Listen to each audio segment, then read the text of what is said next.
មកជាមួយនឹង MMB បាសឈុតក្រៅខេប្រភេទយើងបាសប្រើជាមួយនឹង ampli ក្រៅបើមិនប្រើជាមួយនឹង ampli ក៏បាន mixer ក៏បានហើយមានចូលមកពីខ្នាតនេះខ្នាត3ទឹកហើយខាងនេះខ្នាត4ទឹកស្រាប់បាសពីខ្នាតនេះគឺប្រភេទបាសស៊ីនគឺផលិតផលស្តង់ដារគឺប្រភេទបាសមានកេះគឺគាត់កេះថ្មីតែម្ដងហើយបាសនេះដែរគឺយើងបំពាក់ជាមួយនឹង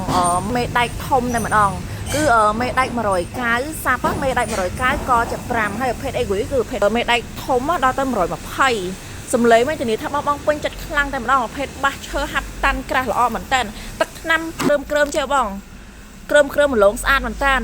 នេះបាសនេះគឺហាត់តាន់ brand MMB ធានាថាបងមិនខកមិនដឹងឡើយជាមួយនឹងបាសសាប់3ទឹកនេះគឺមានកម្លាំងវ៉ាត់ដល់ទៅ400វ៉ាត់ហើយសម្រាប់ខ្នាត4ទឹកនេះគឺមានកម្លាំងដល់ទៅ550វ៉ាត់ចឹងបងចង់រៀបជាមួយឈុតក្រៅខេអីចាធានាថាបងកំងទៅមិនខកម្ដងឯជាមួយនឹង MMB តែខាងក្នុងនេះគឺយើងបំពាក់ជាមួយនឹងអេប៉ុងទៀតអេប៉ុងជំនួយសលេងនៅខាងក្នុងបាសហើយនឹងដុំសែលសលេងបាសគឺព្រោះខ្លាំងមែនតើបងចាហើយនេះខាងលើគឺមានជាមួយនឹងដៃចេះនេះ